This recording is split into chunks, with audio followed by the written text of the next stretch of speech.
In this video, we're going to continue to look at reproductive strategies, but this time we're going to concentrate on the kingdoms of fungi, protists, and prokaryotes. So the asexual reproduction strategies that we'll see in this will include spores, and actually spores can be both sexual and asexual. So we'll have a look at some examples of those. Binary fission, which we will see in bacteria and in protists, multiple fission, which you'll see in protists, and budding, which occurs in yeast in particular, in the fungi kingdom, as well as some protists. So let's start off by looking in the fungi kingdom at mucor. Mucor is also known as bread mold. And you'll notice in this diagram that there are two different mating strains of mucor, and we have two different types of spores being made. So we have some asexual spores being made. So we've got one mating strain here releasing spores. The spores can germinate on the bread. Over here we have a different mating strain. It has a spore forming body at the top, sporangia, and it's releasing spores and they can germinate on the bread.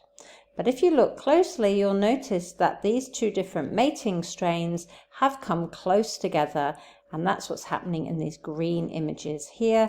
The mycelium, the threads of the fungi, are growing really close together. They actually fuse in the middle, and that fused area can germinate with another sporangium or spore-forming body and release spores that are the product of fusion, where, in other words, they are sexual spores, so with some genetic variation in them. If we have a look at this image, you can see some fungal spores from some slightly more obvious fruiting bodies, which is what we would call the mushroom of a fungi. And these spores are really, really tiny.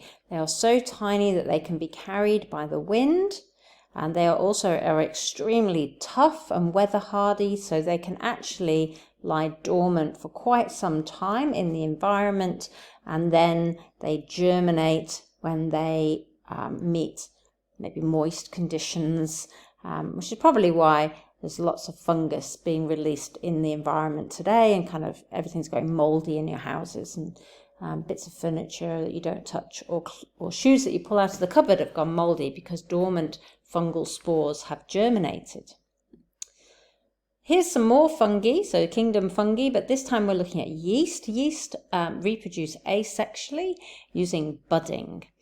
Yeast are unicellular, just one cell big, and you can see little buds appearing on each of these oval-shaped yeast cells. You've got little buds growing off the end of them. Now, budding is when it's called when the offspring are smaller, the offspring cell, than the parent cell.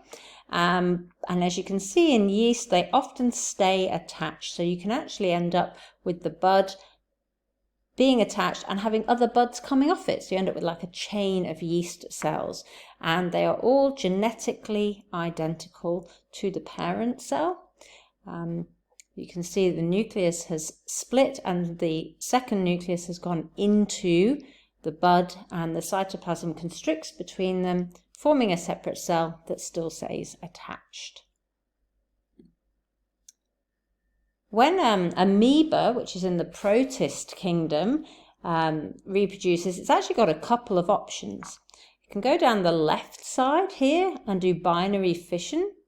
And you can, an amoeba, which normally lives in a pond, it can go through binary fission and it ends up with two daughter cells that are of equal size. So if you've got two equal offspring, it's called binary, two, fission, splitting. But this will happen if the conditions are really favourable. So we've got genetically identical two offspring making the most of a pond where there's plenty to eat and it's just the right temperature. But sometimes the amoeba will go through multiple fission. So you can see this thicker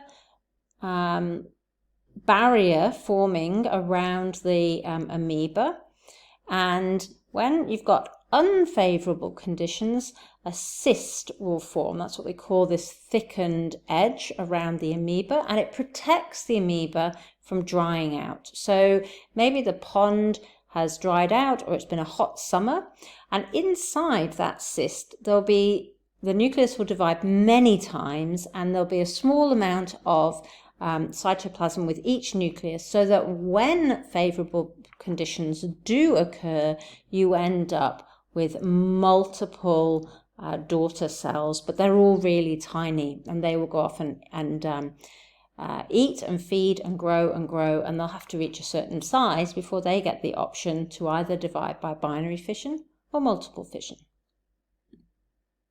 And the most common kingdom to undergo binary fission is the prokaryote, so bacteria.